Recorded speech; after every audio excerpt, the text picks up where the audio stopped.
Welcome, and how do. Now you've entered the candy store by a different entrance this week, so you may hear some different stories. You're in the basement storeroom. My name is Murtrin, and I am an ant. Have you ever been underestimated? It doesn't feel good, does it? Now enjoy being underestimated by some. That feeling I get when they realize their biggest threat is in front of them. So here's some stories to enjoy while it's all falling down.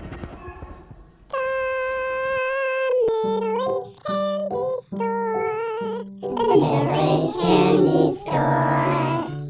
Have a good time driving in line at the middle-aged candy store. The candy is sweet, it's true. The may seem bitter to you. With packet ears, trials and tears, the cigarettes and beers, the places you love, the things your story for. Come in for a spell, there's caramel at the middle-aged candy store.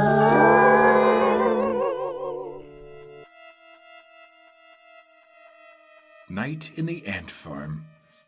Workers and warriors alike scurry home to their caves in the sand.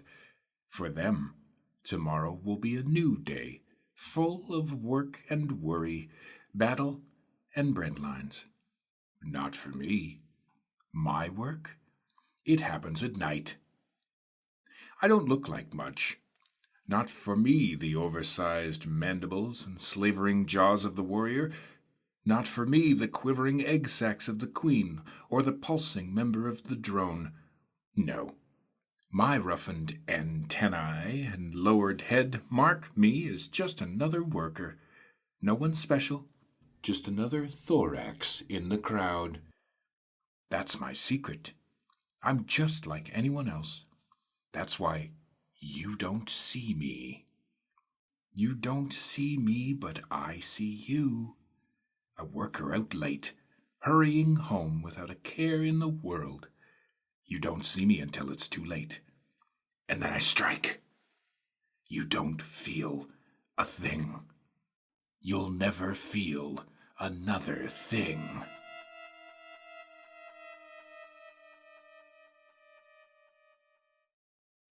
In the morning, the other workers will find you. They'll haul you off to the garbage heap with the rest of the trash. And no one will think that it was me, little, boring, unimpressive me who did it. But I'll know, and I'll remember.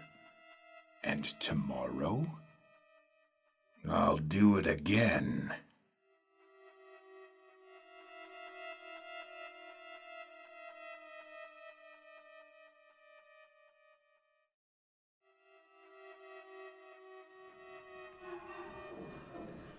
I love the element of surprise.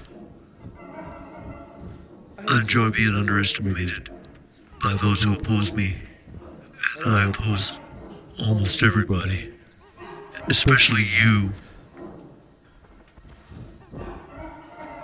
After all, it didn't occur to you that here I am in the storeroom of the beloved candy store, the middle-aged candy store, just sitting here, and I'm an ant. You didn't think about how brilliant that was, did you? Was as dark as a dung beetle's belly.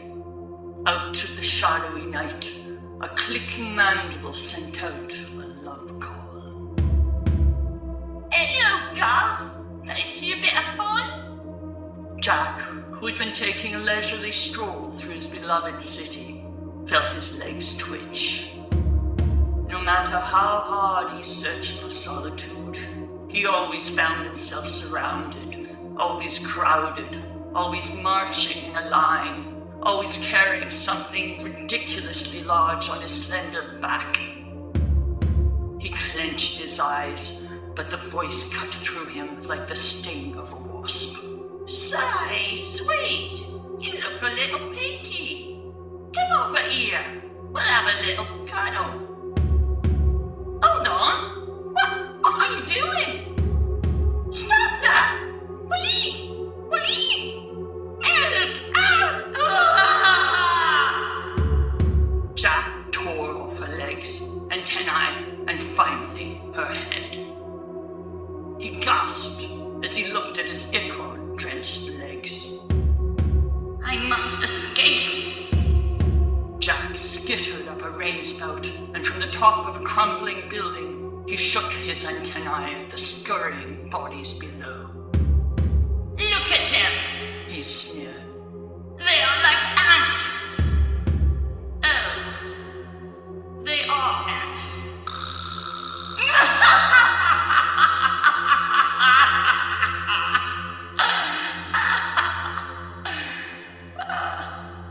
Who has the courage to take down Ant the Ripper? Stay tuned. Do you know how strong the mandible of the ant really is? Proportionately? And we're everywhere. We're underneath all your institutions, your churches, your government buildings.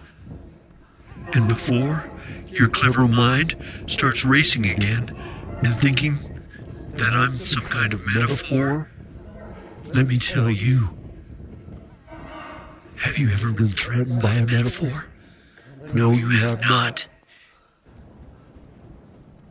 As the candle burned and crackled, spots of ink on paper dappled, letters best not sent at all. Late the night, my pen still scratching, falling thoughts the scribbles catching, maddened by their very fall, the impact of them as I scrawl, soft, yet best not writ at all.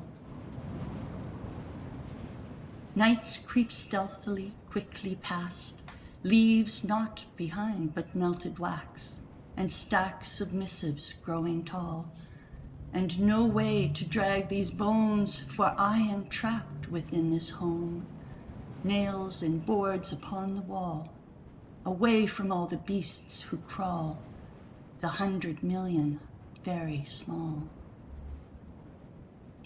Thoughts to paper keep dispatching, echoes haunt my pen still scratching, scratching noises in the wall, halting when they sense my pause, the steely clack of acid jaws, waiting for my guard to fall, target of their dark cabal.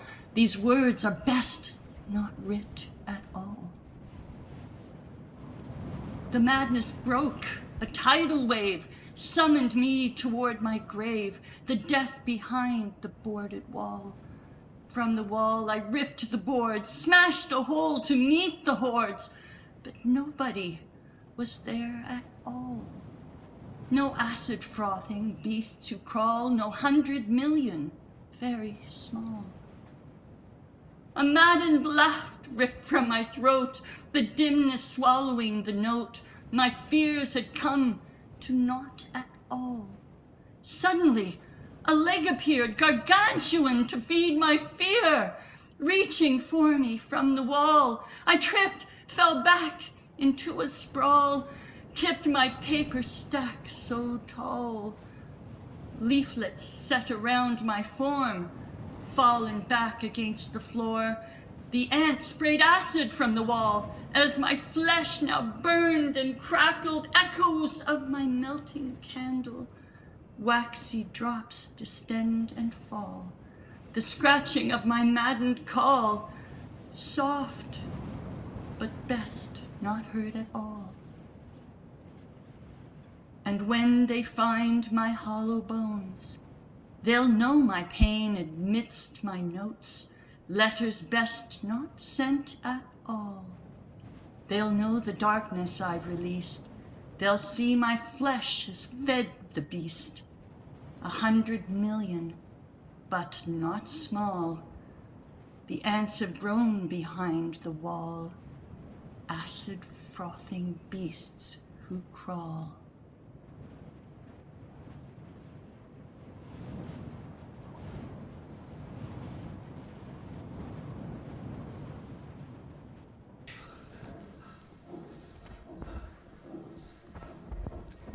Well, please keep doing it. Underestimating, neglecting, dismissing, organizationalizing, making it all into a funny mental game.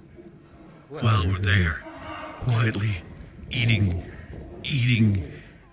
the candy. And when there's no more candy, we're gonna eat the wood. We're gonna eat the whole damn candy store. Captain Ferg was awoken suddenly from a well-deserved nap by a ruckus. His past 48 hours had been spent breaking down and carrying corn kernels back to his colony. Corn stalks had been grown by a child of the humans who rule the land which the ant colony lives under. The humans were away for an extended period this August, and the corn had matured nicely. Captain Ferg's mother, Major Bodge, had been the accredited finder of the corn and had been rightly decorated with the Sucrose Sticky Cross, the highest honor one can receive. She was celebrated colony-wide for her vital contribution. Upon awakening, Captain Ferg's instinct kicked in immediately. He was fueled by adrenaline and a built-in desire to contribute his all to the collective, his people, his tribe. The ants' information network is basically intricate vibrations they can make and feel that they pass along very quickly and appropriately to each other. The network informed everyone that the ruckus had been caused by another reportedly huge food find. Apparently, multiple overly ripe mangoes had been found inside the human's home. The discovery had been made by Lieutenant Groom. Captain Ferg had a terrible relationship with Lieutenant Groom. They had shared a room during college and had quickly developed a close friendship. Also in their class was Cadet Stog. Back then, as a cadet, Lieutenant Groom was obsessed with Cadet Stog due to her immensely capable worker ability. Cadet Stog was the very best of their class, and everyone could see her potential to become the next supreme leader. Back then, as a cadet, Ferg had been teamed up with Cadet Stog for a live reconnaissance exercise into the waste container left at the edge of the grass twice a week. They called the container Their Lost Mountain. Mid-morning, a human would whisk Their Lost Mountain up to the sky, only to return it empty a few seconds later. During the live reconnaissance, cadets Stog and Ferg were both inside Their Lost Mountain when it was unexpectedly snatched up by a human. By chance, Ferg had tumbled out to safety, but Cadet Stog was never seen again. Her cries could be heard until the mechanical crushing sounds eclipsed them. Groom blamed Ferg for Cadet Stog's demise, and from that point on, hated Ferg. Ridiculous fights between them ensued. They had to be separated and finish college in separate rooms. Despite this bitter history, deep down Captain Ferg was happy for Lieutenant Groom's finding of the mangoes. Captain Ferg hoped this would shake Lieutenant Groom out of his obsession and grief while possibly even lessening his pain. Captain Ferg was now fully alert and ready to play his part in the colony's exploitation of the mango find. The Screaming Sweets received an order to march, which had been passed through the network. The Screaming Sweets were elite first-on-scene harvesters. Being first on scene was the most dangerous of roles, as often little is known about new harvest sites. Any number of things can result in injury and death, and especially from poisons and predators. Both Captain Ferg and Lieutenant Groom were members of the Screaming Swedes, and Captain Ferg's mother, Major Botch, was their leader. Captain Ferg and Lieutenant Groom locked eyes for a moment at the rally point, but then both snapped into action mode. Off they marched out of the main entrance. They marched along a stone walkway, then took a hard right turn. They marched under some rose bushes until they reached the wall of the humans' home. They continued through a crack in the wall and zigzagged their way up through the various layers until they popped out onto a countertop in a huge room, the humans' kitchen. That's when everyone could really smell the prize, the intoxicatingly sweet mangoes. The mangoes were over on a table across the room from the counter. Major Botch immediately ordered a quick recon to discover the best route to and from the mangoes. Upon everyone's return, Major Botch decided Groom had found the most favorable route. It would include an almost direct walk across the floor to the table and back. It was out in the open, but the humans had not been spotted returning home as yet.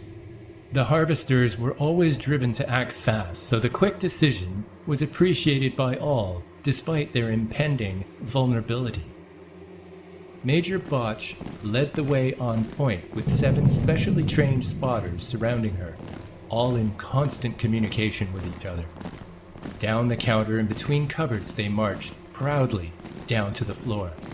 They were almost 2/3 of the way across the floor to the table when the network sent the signal to freeze in place. Was this caution, or was there a threat? The network then sent word that a large mammal had been spotted sleeping in a basket in the next room near an archway off the kitchen.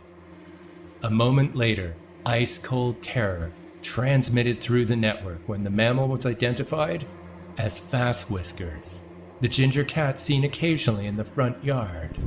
This confirmed the rumors that Fast Whiskers lived among the humans. Unfortunately, Fast Whiskers liked to eat ants, often brutally playing with them before lapping them up with her massive lightning-fast tongue. She would partially chew them into pieces before swallowing her carnage. This was not good. After weighing the situation, Major Botch ordered a retreat. Everyone back the way they came, and quietly. Captain Ferg was halfway back up the counter by now, as he had started near the back of the line. That's when he heard a loud metallic sound crash and echo throughout the room. A spoon had fallen from the counter and bounced loudly on the floor before coming to a rest. In an instant, everything changed. Fast Whiskers was not only awake, but staring intensely at the spoon. Her wide, cold eyes then panned down and saw the antline. A wiggle of her haunches, and then she pounced. The lead party never stood a chance. Captain Ferg watched frozen in horror as his mother and the spotters were the first to die. Only about half of the Screaming Swedes made it back up onto the counter. The rest were methodically eaten alive. It was the largest loss of life he had witnessed since the pylon celebration incident on the driveway of the humans' home.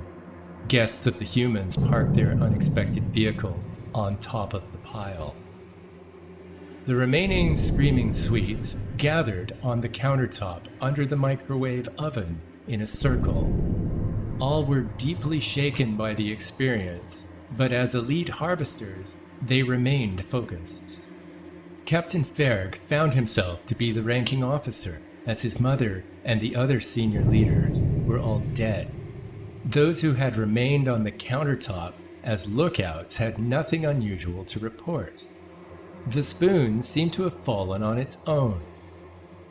Captain Ferg noticed that Lieutenant Groom was among the survivors. The two locked eyes again. A few seconds passed, at which point Lieutenant Groom smiled. The network alerted everyone about the smile, and they all turned to look at Lieutenant Groom. There was a chilling collective realization that Lieutenant Groom had pushed the spoon off the counter, that Lieutenant Groom had earlier pushed the spoon across the counter in preparation of their arrival. Lieutenant Groom was the finder of the mangoes. Lieutenant Groom had noticed Basquisters earlier and devised this whole plan to enable this ant slaughter to happen. This was all for revenge against Captain Fair. Lieutenant Groom did not care that other ants would die, so long as Captain Ferg suffered. Lieutenant Groom knew that Captain Ferg's mother, Major Botch, would be among the first to die, as she would be in her customary lead position. Lieutenant Groom wanted Captain Ferg to see that, to watch someone close to him die, as he had watched Cadet Stog die, to hear her die. Still smiling, Lieutenant Groom stared into Captain Ferg's eyes. He could feel the network transmit the order from Captain Ferg to kill him. Lieutenant Groom relaxed his posture as he felt an enormous weight lifted. His long suffering was finally ending. Captain Ferg and Lieutenant Groom still had their eyes locked on each other as the remaining screaming sweets began to efficiently tear Lieutenant Groom into pieces. The screaming sweets did not hesitate to act because Lieutenant Groom had become a threat to the tribe. After Lieutenant Groom was no longer a threat, they all turned their attention back to those intoxicatingly sweet mangoes.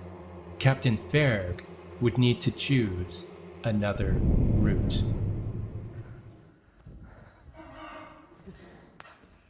It is death that consoles, the last draws us to live with a goal in this life. It's the last pledge it gives, which as with an elixir, invigorates, shows us strength to march on to the day's final throes. Driving through all the storms, through the snow, the frost. It's a clear beacon calling us on towards the lost.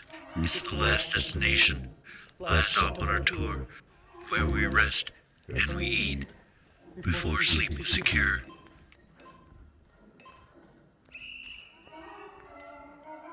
It's an angel that holds in their fingers of light, luscious slumber with dreams so euphoric and right. With those fierce hands they make up the beds of poor. It's the beds of the poor. It's the beds of the poor, their ancestral base. It's the flame of the gods, the mysterious place. It's the door to the limitless silence of space. It's the door to the limitless silence of space.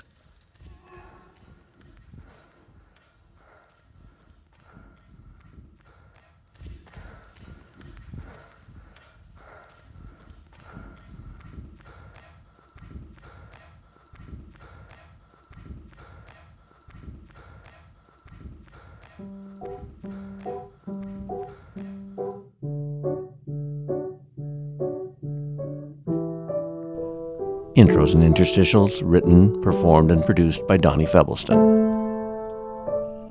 Silence of the Ants written and produced by Kristen Mueller-Heaslip. Read by Michael Giel. Ant the Ripper written and read by Karen Loomer and produced by Tony Culverwell. The 100 Million Very Small written by Rachel Perry, read by Karen Loomer, and produced by Donnie Febbleston. Ants in the Kitchen, written, read, and produced by Tony Culverwell. L'amour des pauvres, originally by Baudelaire, translated by Donnie Febbleston. Cover art by Karen Loomer and Rachel Perry. Poster by Amanda Madelanis.